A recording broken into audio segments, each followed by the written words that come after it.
Hey everybody, and welcome into Clearing the Benches. The NHL All-Star Game is almost upon us, so today we're going to talk about some of the big stories that came out of the NHL in the first half of this season. But before we get to that, we want to take a quick second to let you know about our sponsor, NaughtyBitsAZ.com. NaughtyBitsAZ.com is full of fun shirts for guys, for girls, for kids. If you want to make up a shirt with your own funny saying on it, go for it. They'll print it up for you, and they always come out great.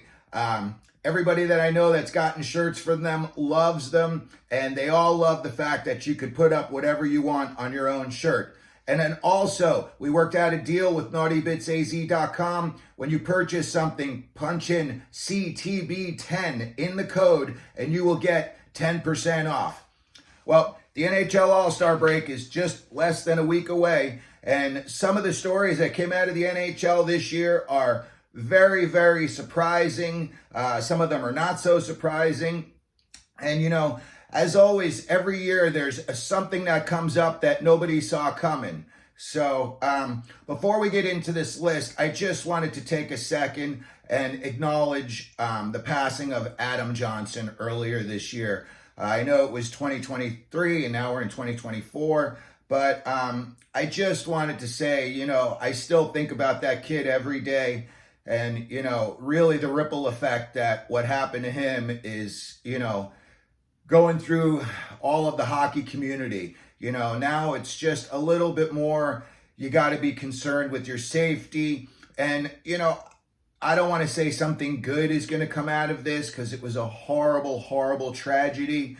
But, you know, if maybe kids wearing neck guards in the future saves, you know, even one kid, it is so worth it. So before we get into our list today, I just wanted to take a second and again acknowledge Adam Johnson. In the NHL, some of the big stories that are coming out of this year. First one, Toronto Maple Leafs. It has been a roller coaster ride. For the most part, you know, they've been doing well, but they are so streaky. And congratulations to Austin Matthews, 40 goals at the All-Star break. I'm not going to say he's on pace for 80, but he's definitely on pace for high 60s and possibly even 70s.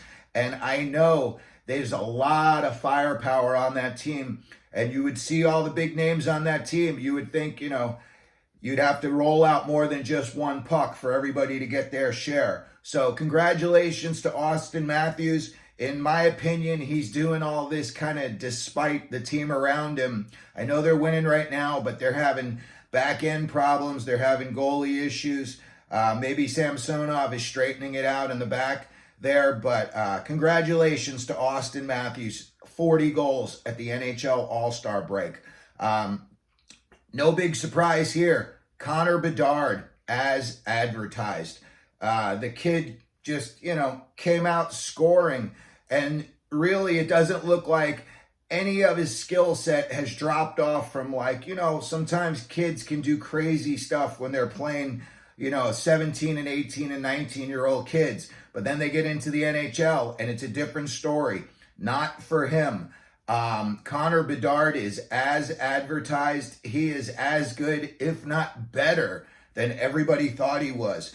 And, you know, another couple of kids that are really starting to heat up right now. Logan Cooley and Dylan Guenther out in the desert. Arizona Coyotes. Dylan Guenther is a bona fide sniper. Logan Cooley starting to find his game. I think everybody thought he was going to be just a prolific scorer, but I think the kid is more of a well-rounded player, where I think he's going to probably be the type when, you know, he hits his peak. He's probably going to be one of those guys, nearly as many goals as he has assists. It's going to be, I think, pretty level, whereas I think a guy like Guenther could, you know, score 40 goals one year and, you know, maybe he's got 30 assists. I'm not going to say that they're going to turn out to be like them, but at a young age, watching them play together, they remind me a little bit of Paul Kariya and Teemu Selanne when they hooked up on the Ducks. There's something about Cooley. He's got no quit in his game, and it's very Kariya-like. You know, smaller guy, takes a lot of hits, but just keeps going. Guenther, just like Solani. You put that puck on his stick, and a lot of times it's in the back of the net before you know it. So some of these rookies out in the NHL are really starting to tear it up. But Connor Bedard, as advertised, if not better. Next up, the LA Kings. Holy cannoli. They started off ripping on the road. I think they went 11-0 in their first, 11 road games. And now you got them going into the All-Star game. Cam Talbot's their representative, and he's lost his last 10 starts. So earlier in the year, I had the Kings as one of the teams. I did a video about some playoff teams that, should really shore up their goaltending. And LA was pretty much at the top of that list with Edmonton at the time. And I look at them and I said, Talbot was doing great at the time, but, is it sustainable over an 80-game season? And now the fact that Talbot's lost his last 10 straight and the Kings have just become a very, very streaky team.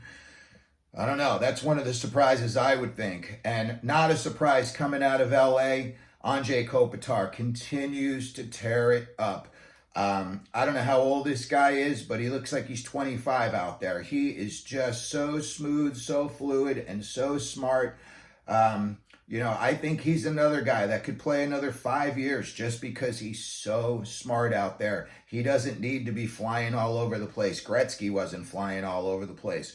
But Anze Kopitar, man, you got to give it up to him. The guy is just continuing to do a great job out in LA. Next up, the Tampa Bay Lightning. Before this season, if you'd have told me that at the All-Star break they would have 59 points, I'd have probably scratched my head and, said, what have you been drinking over there? And here we are, and here they are. And, they're being led by Nikita Kucherov. I believe he's got 83 points at the All-Star break right now. I don't think they play any more games before the All-Star break. But again, 83 points in, pretty much the first half of the season. That goes into something with him and, the scoring with McKinnon, and you look and you say, both of these guys are on pace. I just did the math the other day on it, and they're both on pace for about 140 points. And it's been a while that the NHL has really had like a scoring race that was this close, that the guys were this good, and the gap between them and the next group of guys is like 15, 17 points. So that's another big story coming out this year, is that scoring race. Who's going to win, Kucherov or McKinnon? And you could say right now it's a coin toss, because one guy will go out in the afternoon and score a hat trick, and then that night the other guy will score 4 goals. So the Tampa Bay Lightning, definitely on my list of big stories first half of the NHL this year. Another one, and this is, in the disappointment column, New Jersey Devils. 24-20-3 at the break. They are 5th in the wild card chase, when a lot of teams thought after last year they were going to be in the front running position and possibly, even be going for best team in the East. And it has just not happened. Injuries, Dougie Hamilton, he is pretty much a wash for this year. To be honest with you, I was never a big Dougie Hamilton fan. I think when the Devils got him, he was just such a big name, and all the Devils fans thought he was going to be, Paul Coffey back there. And, they had a good year last year, and they beat the Rangers. They did all that in the playoffs. But as far as the guy's defensive abilities, it's just not there. He's one of those guys, if he's not scoring from the point, he's really kind of worthless out there. So the Devils, another team, they had injuries with Jack Hughes is injured. Nico Hischier missed a stretch. And for sure, their goaltenders have let them down big time. I think they've played 3 different goalies so far this year in Dawes, Vanacek, and Schmid. So Jersey, another one. I think they're probably about 15 points less than where they thought they would be at this stage of the game. On the other end of things, the Philadelphia Flyers. Man, Tortorella's got these kids, I don't want to say he's got them brainwashed, but he's got these kids playing John Tortorella hockey. They are playing nasty in the corners. You basically, it got to thread the needle to get a puck through to the net from outside the faceoff circles. They do such a good job. And the great thing about what the Flyers are doing this year is, they're rolling 4 lines, and the 4th line is really just as important as the first line in terms of what they're out there to do. And that's just to shut the other team down. And for the most part, they've done it. Flyers 25, 19, and 6, 3rd in the Metro. I did not see this coming. I know Tortorella sometimes has a tendency, he can get a little jump on a team, first 2 years. But I really think that the Flyers organization has got something brewing over there that looks like it could be stable for years to come. And, just on the rumor mill, and it's just my opinion, do not be surprised if at the end of the season, when it's all said and done, John Tortorella gets moved up into the Flyers front office, and him, Briere, and Keith Jones become, the 3-headed brain trust of that, and they bring Craig Berube back to be their coach. Berube's got big-time Flyers ties. Apparently his wife is from the area. They love that Philly area. And I just see that being the perfect spot and the perfect fit for both the team and for Berube. So at the end of the year, don't be surprised if Berube does go back to the Flyers. Next up on my surprise is another team. And, as I said the other day in a video, they have become the New England Patriots of the NHL. The last, 5 years, I've written this team off as they are too old. Guys are aging. They just don't have it anymore. Guys aren't as good. They all had a career year the year before. But yet, here we are at the All-Star break. And the Bruins, 31-9-9, 71 points. I don't know how many points they scored last year, but my goodness, they're on pace again to score 130 points this year. So, who knows? Maybe they take their foot off the gas a little bit in the second half, trying to save it up for playoffs. But maybe not. Maybe they just want to try to steamroll everybody. Maybe they're on a mission. Maybe they just, have that we don't ever want to lose mentality, and they want to take that into the playoffs. But coming out of the first half of the season, especially after losing Bergeron and, Krejci, I would not have thought this, seeing some of the guys that they bought in. I scratched my head. I know Shattenkirk's been a healthy scratch lately. But I saw some of the guys they bought in, and never in a million years would I would have thought 31-9-9 at the All-Star break. So hats off to the Bruins. Whatever they got going on up there in Boston is definitely working. Now, for 3 teams that it is not working for, that pretty much everybody, especially people, all the pundits and the experts, Ottawa, Buffalo, Minnesota. This year, everyone thought this was the year, especially Ottawa and Buffalo. Everyone thought Minnesota's got a good roster. They've got good, management. Billy Guerin knows what he's doing out there. He got hamstrung with the Suter and Parise contracts. And, that's like you're trying to get off a bad back tattoo. You know how many sessions you got to sit through before they're going to black that thing out? I look out there. They're Minnesota right now, 7th place in the Central. They're just log jammed in there with a bunch of other teams that pretty much on any given night now, Arizona, Nashville, these teams can all beat Minnesota. So I am surprised. I know they had a coaching change, and I know that initially it worked out, but then it has just tanked again. So I don't know if Billy Guerin needs to start moving some guys off of that roster. I know Spurgeon's been hurt. I know they've had a little bit of injury bugs. Kaprizov was out there for a little bit. But did you see 7th out of 8th place in the Central at the All-Star break? Me neither. Buffalo Sabres, another team, 22-23-4. I would have thought, just like everybody else, after the big run they had second half of last year, I would have thought the Sabres would have probably had 30 wins by now. I would have thought they would be the team. It looked like it was all going to work for them. They got all the big names on defense. They've got kids that can score up front. Tage Thompson, Skinner can still score.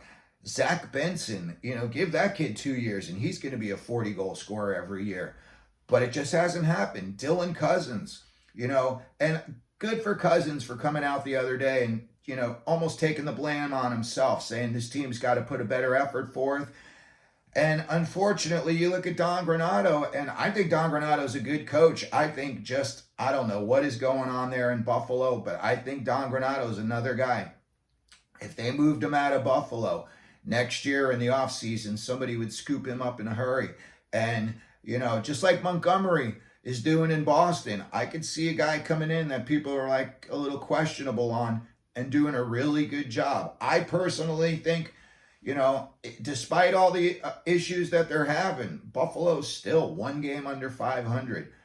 Yeah, it's disappointing for them and their fans, but when you look at the big picture, they could still come back. And, if they had a big second half again, maybe get themselves back in the race. Ottawa Senators, just a disaster. It's just been a landmine the whole time, and everybody keeps stepping on grenades. GM, coach, Shane Pinto. Now they're stuck. You got Giroux, you got Tarasenko. There's already rumors Jacob Chikrin's going to be getting moved out again. I just don't know. They bought in Korpisalo. That's just been a disaster. If I were a team, the Arizona Coyotes, I would be calling up Ottawa, and I would think in the back of my head, these guys have Sanderson and Tkachuk, and they're dead last. They are at the bottom. These guys don't know how to use Sanderson and Tkachuk. Well, I could figure out a way to use Sanderson and Tkachuk. And a team like Arizona is loaded with young prospects. They've got tons of draft capital. If Ottawa really wanted to blow this thing up, besides the Giroux and Chikrins and Tarasenkos, if a team really wanted to try to turn around their fortunes like the Coyotes, I could see Brady Tkachuk. He's from Scottsdale. Sanderson, that could be a pipe dream getting both of them. But make an offer. Maybe if you say, hey, we'll give you Clayton Keller, Michelli, and, 2 number 1 draft picks, maybe Ottawa listens. So Ottawa, Buffalo, Minnesota, big stories, but for the wrong reasons. And then finally, for me, I would say, some of the bigger positive stories coming out of this year, Winnipeg and Vancouver. I didn't see this coming. And the other day, I just looked back at what the casinos had these two at before the season started. No one saw this coming. If you put $20 down on Winnipeg and Vancouver before the season, you could be sitting pretty in June if these two teams keep rolling the way they're rolling. Right now, both Winnipeg and Vancouver at the All-Star break have a .724 winning percentage. And as far as the Jets go, recently they just went a stretch without Kyle Connor. Didn't seem to bother them at all. And, I look at them, they're a big, heavy team. They play that wear you down like a wet blanket type style defense. And you have Hellebuck in the nets. I could see the Jets going deep in the playoffs. Right now they are 30, 12, and 5. That is just crazy to think at this point. The Jets are 18 games over 500. Vancouver Canucks, Tocchet has got them drinking the Kool-Aid up in Vancouver because whatever he says, they do. I don't want to say he's kind of developing like a Tortorella shot blocking machine out there, but boy, they sure do make it hard for you to get passes through, in the offensive zone, in the slot, coming across center ice, trying to make that cross ice. They are really good at intercepting that pass, reading that pass, and making it so that you can't even make that pass. And Vancouver right now, 33, 11, and 5, 22 games above 500 at the All-Star break. And here's a crazy stat. As a team, goals for and goals against, Vancouver Canucks, a +59. They are definitely one of those teams. You look at everything they've got, and it seems like they've got it all. They've got forwards, they've got guys on D, they bought in Zadorov, they wanted to, big physical guy, Tocchet's type of guy. They bought him in, and it obviously is working so far. It hasn't slowed them down at all. So I would say for me, the top two big stories coming out of the first half of the season got to be Winnipeg and Vancouver. I don't think that anybody saw the success that they're having coming. And, who knows whether it's going to be sustainable, but it's definitely going to be fun to watch. So there we go. There's some big stories that came out of the first half of the season. Let me know what you think your biggest story of the season's been so far. Put it down in the comments. And as if you could, as always, please hit the like, subscribe buttons. And here, as always, at Clearing the Benches, let them know you're out there.